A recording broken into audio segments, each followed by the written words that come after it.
My girlfriend and I have been together for about a year. Most everything is great except one thing. If I tell her I'm sick / not feeling well / hurt, she refuses to believe me. If I have a cold, she tells me I'm faking it until it goes away and then says, "See, you are fine."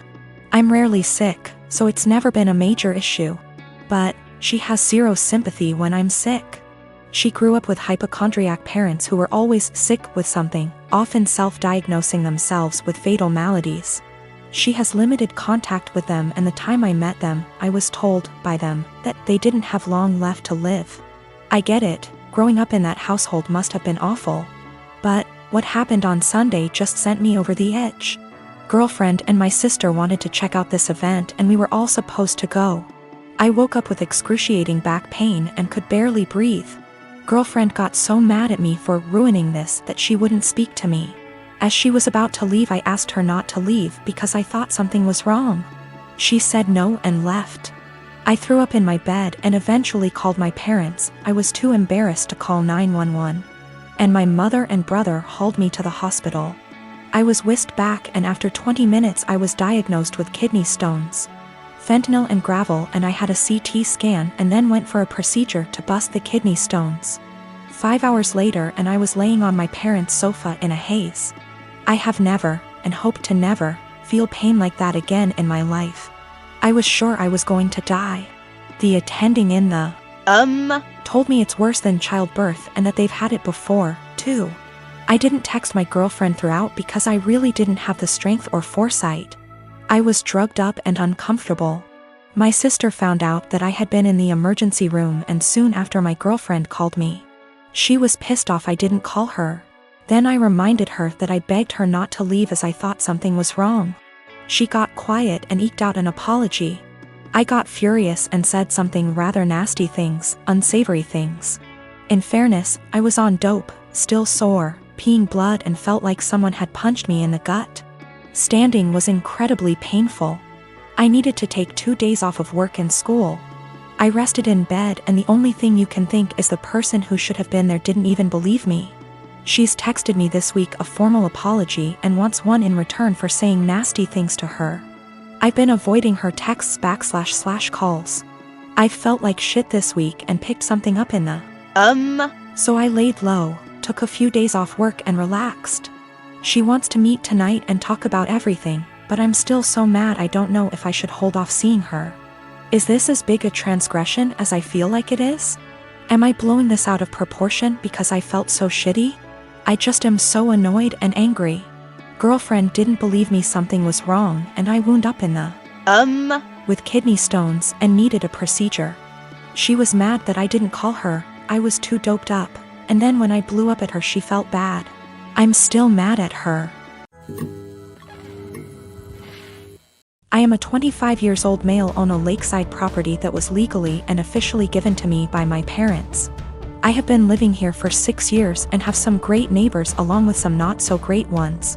Of all my neighbors, I have only ever had problems with one who lives right next door named Mariette.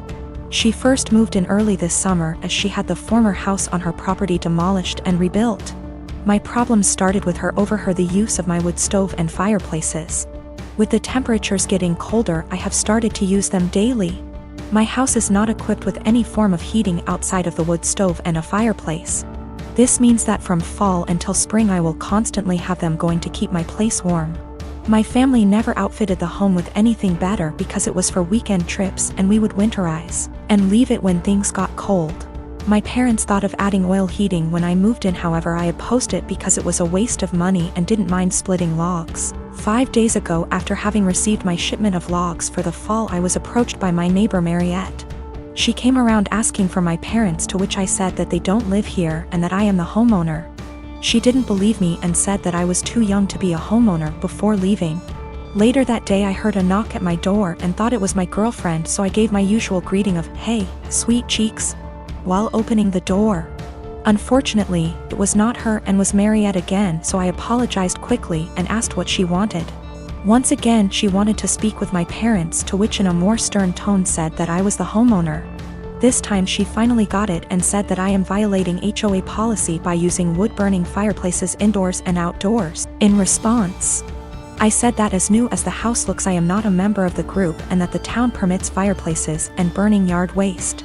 She then went on to ask why I even needed them because they do nothing but harm the environment. I went on to explain that while the house exterior looks new, the house actually has been around since 1930 and still uses a wood stove and fireplace heating. She didn't believe me yet again and said she would be back with an inspector. Yesterday once again she came with another person who introduced themselves as an HOA inspector. They tried to talk about my fireplaces but I shut them down immediately and said that I am not a member of their group.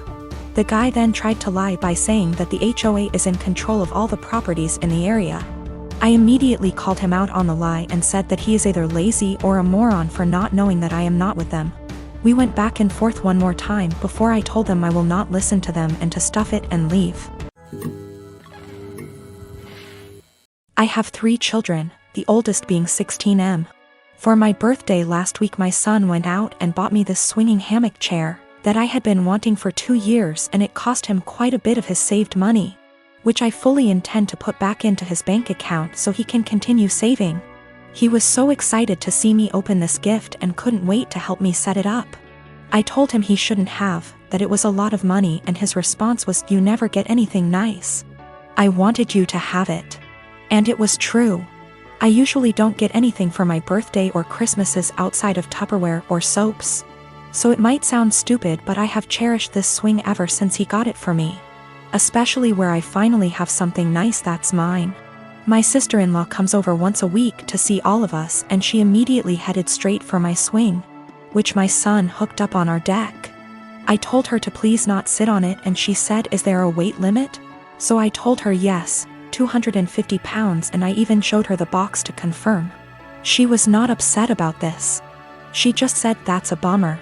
They need to make something capable of holding us big girls." I simply agreed with her and went about my business. At this point my husband shows up from work.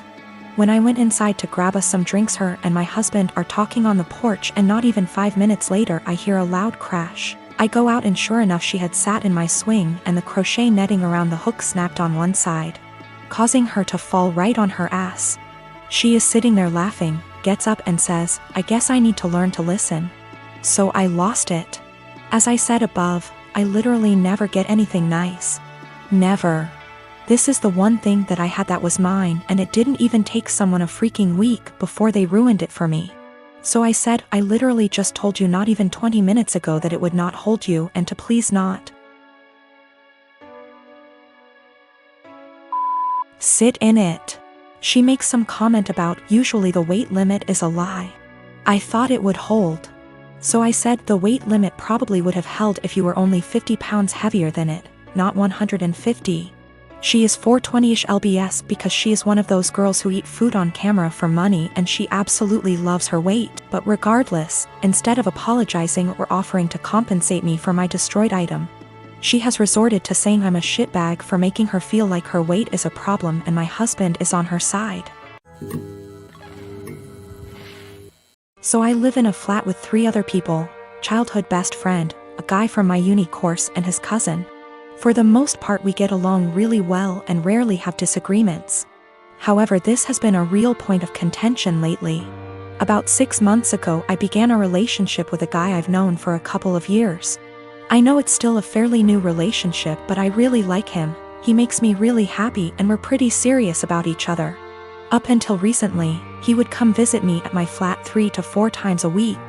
This was mostly due to the fact that I have chronic fatigue and going on proper dates can be really challenging for me.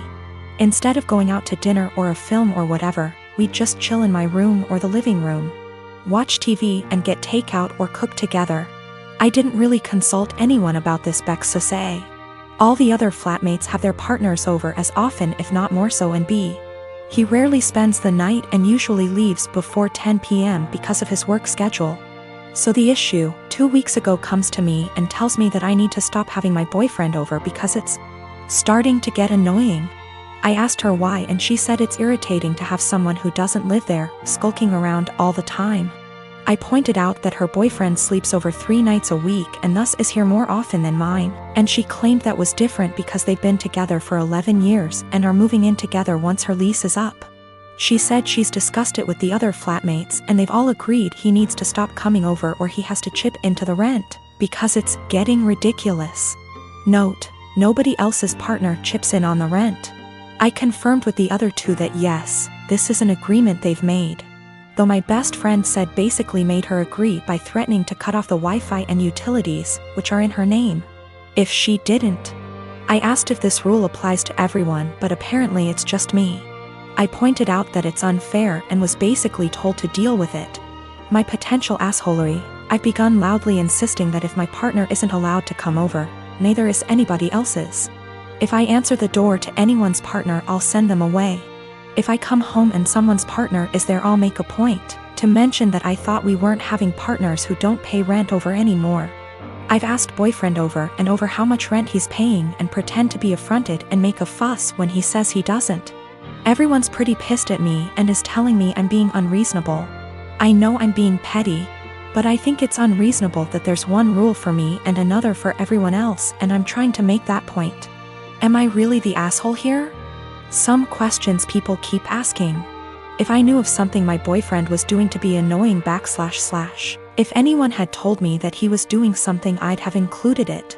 I'm not aware of anything he does, and when I ask why I doesn't like him, I just get a shrug and just do.